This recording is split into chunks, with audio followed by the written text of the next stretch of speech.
Bonjour Sévrard, donc tout d'abord je voudrais dire un grand merci à tous d'entre vous qui me soutiennent, parce que lorsque j'ai laissé un message sur ma page Facebook en expliquant que j'étais convoqué à la police, vous avez été très nombreux à me soutenir, à me donner des conseils, à partager l'information. Donc un grand merci. Je voudrais remercier aussi les deux avocats qui m'ont soutenu et qui m'ont conseillé, donc merci Yves et merci Philippe.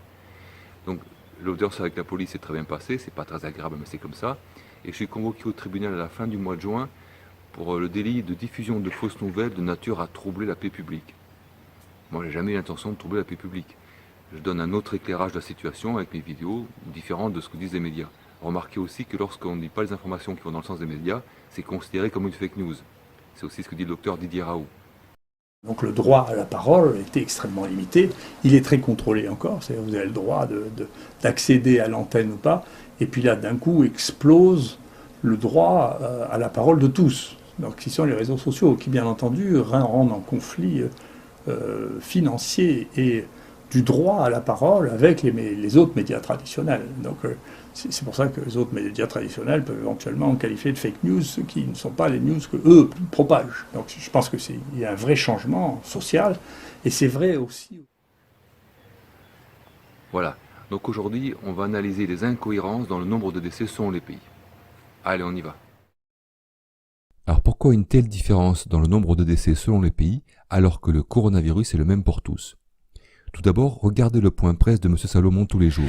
Les États-Unis sont le pays le plus touché au monde, avec 610 000 cas et 26 000 décès.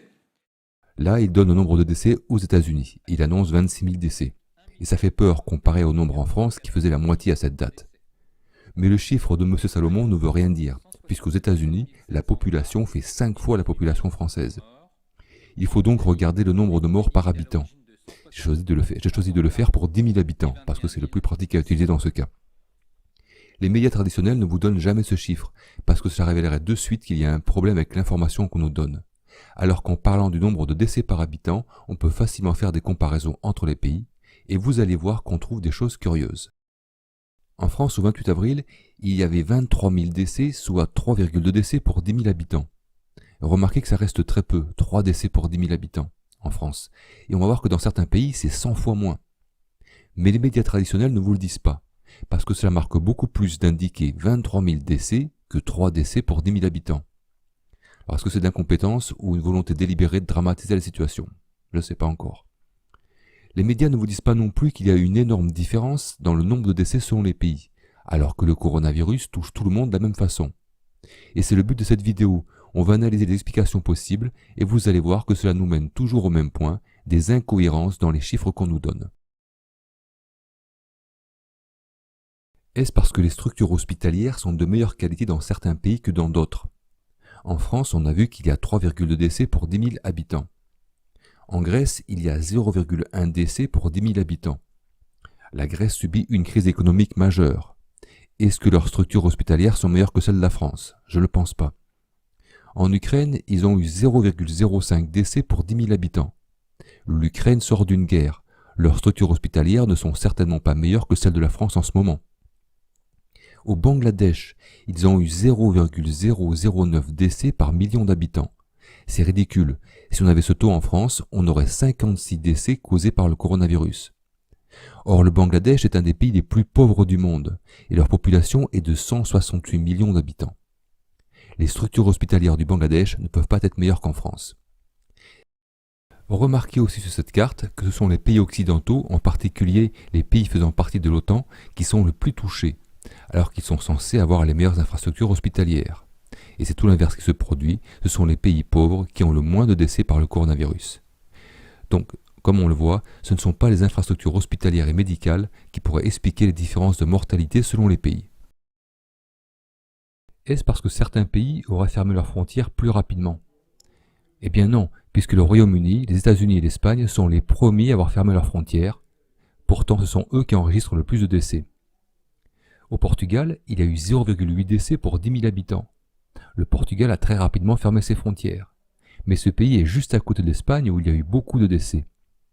Puisque ce virus est si résistant, alors les vents auraient dû le déplacer en quelques heures vers le Portugal.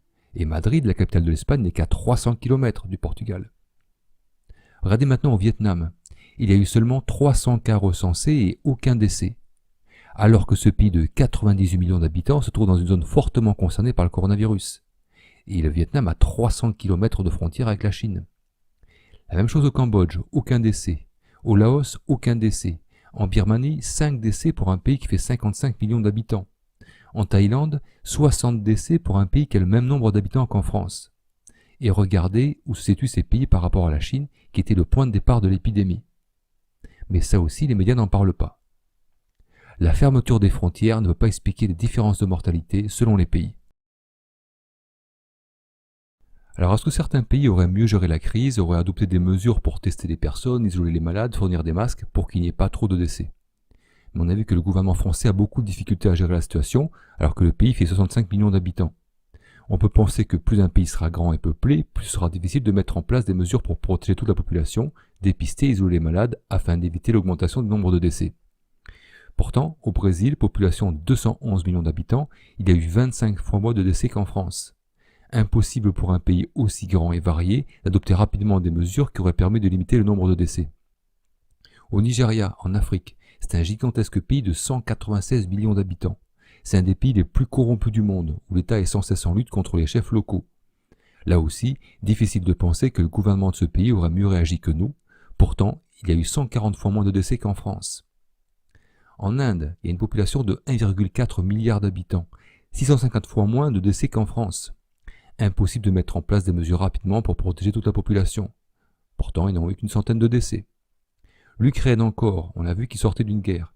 Difficile là aussi de penser qu'ils auraient mieux réagi que nous pour gérer cette crise. Pourtant, ils ont 70 fois moins de décès que nous. On peut continuer encore longtemps l'analyse et on voit que la façon dont les pays ont géré l'épidémie n'explique pas les différences énormes dans le nombre de décès. Est-ce que le nombre de décès varie parce que le confinement est respecté de façon différente selon les pays? Mais en Afrique, le confinement est très peu respecté, parce qu'ils n'ont pas les aides sociales qu'on trouve dans nos pays, et si les gens ne travaillent pas, ils ne gagnent pas d'argent au jour le jour, ils ne peuvent pas se nourrir. De plus, les Africains ont une vie très sociale, ils vivent très proches les uns des autres, le plus souvent à cause des conditions précaires. Pourtant, le nombre de décès causés par le coronavirus y reste très faible. Au Nigeria, on vient de le voir, 400 décès pour un pays 3 fois plus peuplé que la France, pas de confinement. Côte d'Ivoire, 14 décès, un couvre-feu mais pas de confinement. En Éthiopie, pas de confinement, 3 décès. Au Zaïre, couvre-feu mais pas de confinement et 6 décès. Et sont des pays qui ont plus de 80 millions d'habitants. Au Brésil, le président Bolsonaro s'oppose au confinement parce qu'il estime que ça va tuer le pays et le confinement y est très peu suivi. Et il y a 25 fois moins de décès qu'en France. En Suède, il n'y a pas de confinement et moitié moins de cas qu'en France, en nombre de décès par habitant. En Hong Kong, c'est le pays avec la plus forte densité de population au monde, donc pas de distanciation sociale, pas de confinement. Il n'y a que 4 décès. Et Hong Kong est en Chine dans une région très urbanisée.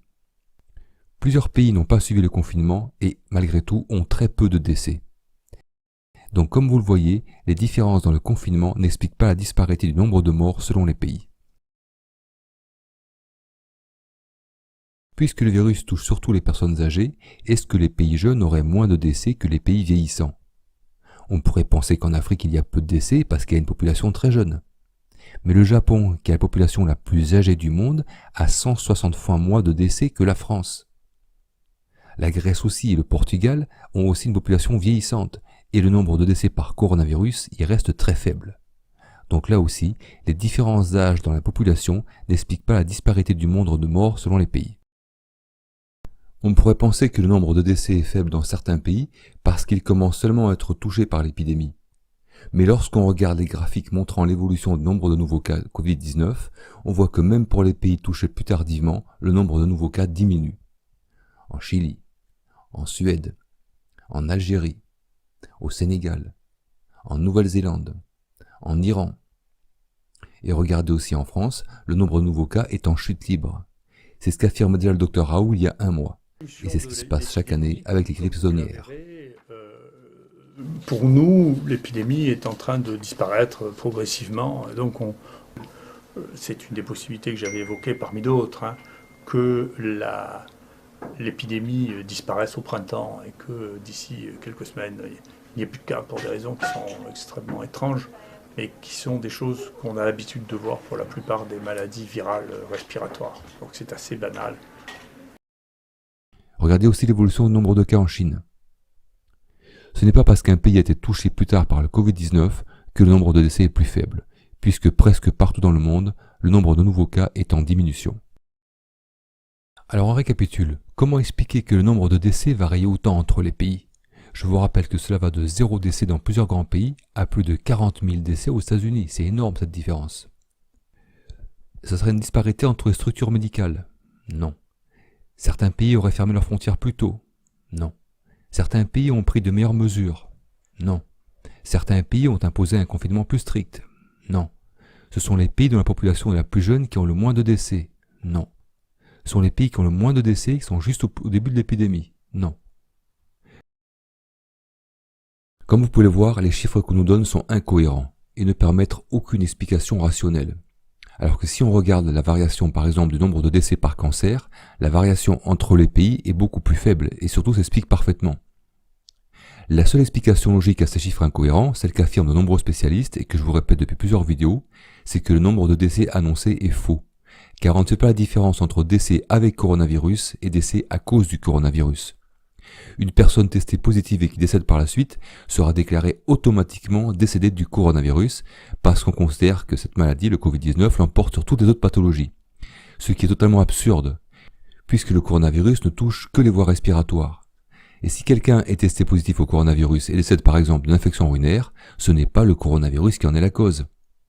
C'est ce qu'affirme le virologue Sucharit Bhakdi dans une lettre ouverte qu'il a envoyée à Angela Merkel.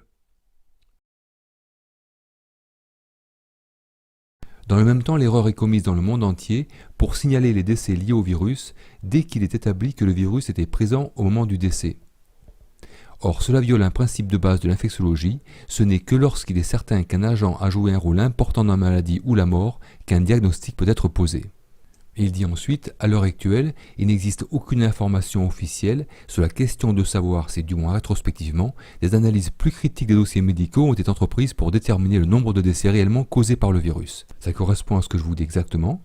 On ne sait pas si les décès sont vraiment causés par le virus ou pas. Et pour terminer, il dit comment allons faire une distinction entre les véritables décès liés au coronavirus et la présence accidentelle du virus au moment du décès. Je vous ai mis ce lien vers ce document dans le descriptif de la vidéo. Donc si en Allemagne il y a 5 fois moins de décès qu'en France, ce n'est pas seulement parce qu'ils ont un bon système hospitalier, c'est aussi parce que la façon de compter les décès a été beaucoup plus rigoureuse qu'en France.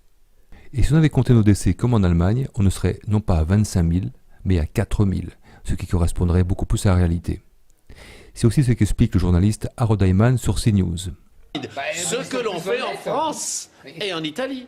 Parce que nous, oui, mais nous on compte des gens dans une chambrée, s'il y en a 3 qui décèdent, il y en a un qui a le Covid, on dit les 2 autres ont certainement eu le Covid aussi, pas en Allemagne. Aux USA, je vous avais dit que les autorités sanitaires incitent les médecins à inscrire Covid-19 comme cause de décès pour chaque patient qui avait été testé positif. System memo states, and I quote, "The rules for coding and selection of the underlying cause of death are expected to result in COVID-19 being the underlying cause more often than not." Ce serait bien aussi qu'en France, des médecins nous expliquent publiquement comment se remplissent les déclarations de décès en France. Est-ce qu'ils ont reçu de nouvelles consignes de la part de l'ordre des médecins sur la façon de déclarer les décès pendant cette crise? Autre chose, puisque le gouvernement nous fournit tous les jours des chiffres aussi précis des décès par coronavirus, pourquoi est-ce qu'il ne donne pas aussi le nombre de décès causés par les autres pathologies? Je suis sûr que là encore, on aura des surprises. Parce que, comme je vous le répète depuis plusieurs semaines, cette épidémie n'a pas fait plus de décès que les crises sanitaires précédentes. Je n'invente rien, il suffit de regarder les chiffres. Je ne suis pas partisan de certaines théories d'Éric Zemmour, mais voici ce qu'il affirme. Tous les soirs, il nous répète que c'est une épidémie massive et tous les soirs, il nous donne des chiffres qui prouvent que ce n'est pas une épidémie massive. Donc on finira par avoir le fin mot de l'histoire, mais ce n'est pas une épidémie massive. Il y a eu beaucoup plus massif, mais bon. Et maintenant, Fareed Zakaria, journaliste médical de CNews aux États-Unis, dit que le taux de mortalité est similaire à celui d'une grippe.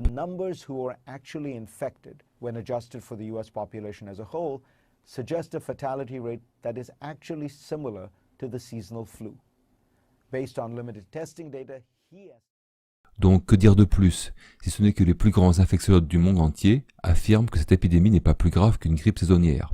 C'est ce que je vous répète depuis plusieurs semaines. Ils affirment aussi que l'épidémie est en train de se terminer. Parce que cela se passe toujours comme ça avec ce type d'épidémie. Elle suit une courbe en forme de cloche et nous sommes clairement dans la phase descendante, malgré ce que tentent encore de nous faire croire les médias. Tous les graphiques indiquent clairement que la pandémie est en train de s'éteindre, partout dans le monde. Et il n'y aura pas de rebond, ça ne se produit jamais. Covid est une infection respiratoire comme les autres et jamais ce type d'épidémie n'a rebondi par la suite. Ne me parlez pas de la grippe espagnole, cela n'a rien à voir avec la situation actuelle.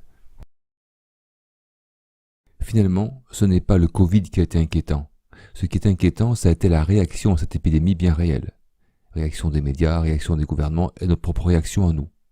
Il s'est produit une véritable hystérie collective basée sur la peur. Et comme le dit encore une fois le docteur Raoult, les crises sanitaires sont beaucoup plus dangereuses par la peur qu'elles provoquent que par la réalité. Tout en se souvenant que les crises sanitaires sont aussi dangereuses, beaucoup plus dangereuses par la peur qu'elles provoquent et par les surréactions que par la réalité. Voilà, comme vous l'avez vu, il y a beaucoup d'incohérences dans ces chiffres, mais il y a aussi beaucoup d'incohérences dans d'autres domaines. On a vu que les médias nous mentent et biaisent l'information. Ils créent un véritable vent de panique, ils nous ont fait peur. Il y a 2 mois de ça, ils annonçaient plusieurs millions de victimes. On en est loin. Le gouvernement a bloqué tout le pays pour une maladie qui finalement n'a touché sérieusement que 2 ou 3 régions. Et après, tout d'abord, il faut sortir de la psychose parce que l'épidémie est en train de se terminer. Les statistiques le montrent, les chiffres le montrent, les meilleurs spécialistes en infectiologie dans le monde le disent. Covid-19, c'est fini. À part dans certaines régions où le virus est encore actif, mais il est en train de s'éteindre. Et dans quelques mois, il aura complètement disparu et il n'y aura pas de nouvelle vague. L'économie va mettre plusieurs mois à s'en remettre et il faudra ensuite plusieurs années pour absorber cette crise. Et la vie continuera dans un monde qui devient de plus en plus chaotique et qui change de plus en plus. On ne peut rien, on ne peut pas lutter contre ça, on ne peut que s'adapter, c'est l'évolution de l'humanité qui est ainsi. Comme on ne peut pas lutter contre l'hiver qui arrive, on ne peut que s'y adapter. C'est pour ça qu'on doit communiquer entre nous, partager les informations pour justement arriver à s'adapter à ce qui arrive. Voilà, merci de m'avoir écouté jusqu'ici, à bientôt.